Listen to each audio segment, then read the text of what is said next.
আপনি কি কখনো গভীর রাতে নির্জন চা বাগানের পাশ দিয়ে হেঁটে গেছেন? চোখের সামনে সবুজ চা বাগানের সারি, কিন্তু মনে হচ্ছে কেউ আপনাকে অনুসরণ করছে। কোথাও থেকে ভেসে আসছে কান্নার আওয়াজ, কিন্তু চারপাশে কেউ নেই। আজ আমি আপনাদের নিয়ে যাব শ্রীমঙ্গলের এক অভিশপ্ত চা বাগানে, যেখানে এক রাতের ঘটনা চিরতরে বদলে দিয়েছিল এক মানুষের জীবন।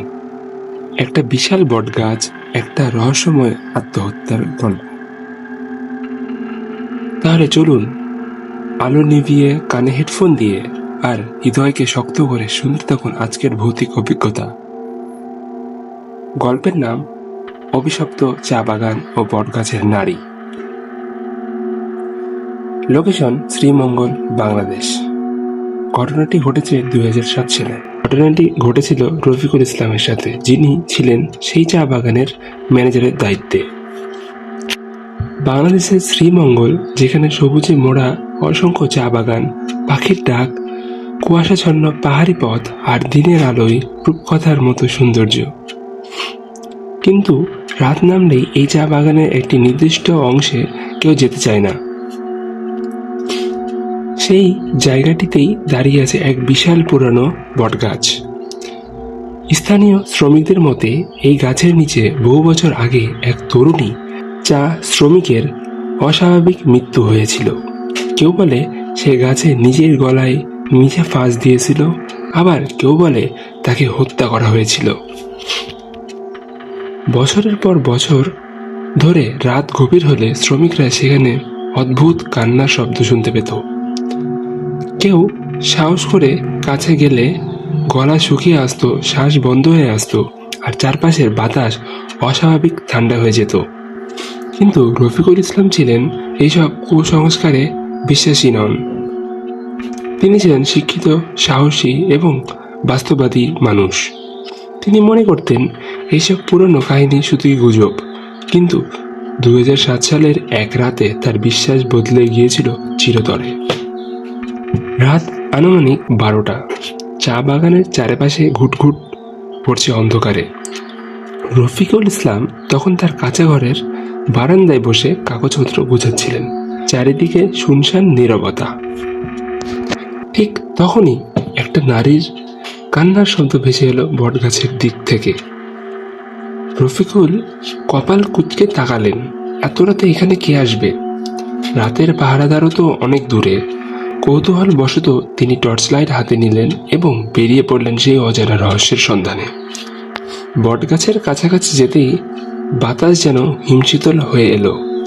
তার শরীরের রোমকূপ দাঁড়িয়ে গেল। টর্চের আলো গাছের শিখরের দিকে পড়তেই তিনি দেখতে পেলেন একটা নারী সাদা শাড়িতে ঢাকা গাছের নিচে বসে কান্না করছে। কুয়াশার মতো আবছা আলোয় স্পষ্ট বোঝা যাচ্ছিল তার চুল লম্বা, এলোমেলো হয়ে মাটিতে লুটিয়ে আছে।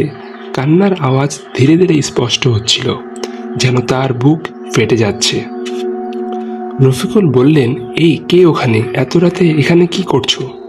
কোনো উত্তর নেই, শুধু কান্নার আওয়াজ আরো করুণ হয়ে ওঠে। তিনি আরো এক ধাপ এগিয়ে গেলেন। তখনই সেই নারী আস্তে আস্তে মাথা তুলল।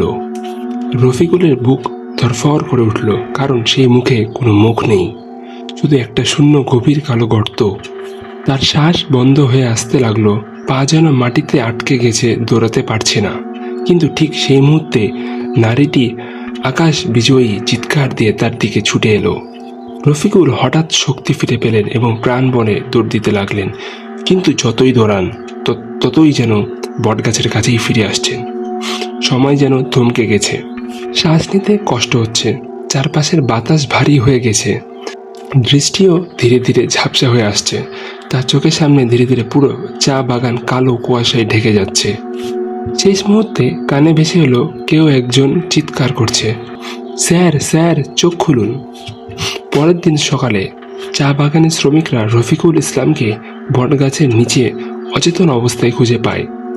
তার শরীর ঠান্ডা হয়ে গিয়েছিল, মুখ ফ্যাকাশে, চোখ দুটো রক্তবর্ণ হয়ে গিয়েছিল। বাড়িতে নিয়ে আসার পর তিনি একা একাই কথা বলছিল। তিনি বলছিলেন, ও আমাকে দেখছে, ওর কোনো মুখ নেই, আমাকে ছেড়ে দাও, আমাকে ছেড়ে দাও, আমাকে বাঁচাও। স্থানীয় ওঝা ডেকে ঝাড়ফুঁক করা হয়। চিকিৎসা চলে বহুদিন, কিন্তু মানসিকভাবে তিনি আর স্বাভাবিক হতে পারেননি। সেই বটগাছ আজও আছে। স্থানীয়রা বলে রাতে কেউ সেখানে গেলে ফিরে আসতে পারে না, বা এলেও বদলে যায়। কেউ সাহসী হলে একবার গিয়ে দেখে আসতে পারেন, কিন্তু মনে রাখবেন, সব গল্প শুধুই গল্প নয়, কিছু গল্প হয়তো আমাদের চোখের আড়ালেই বাস্তব।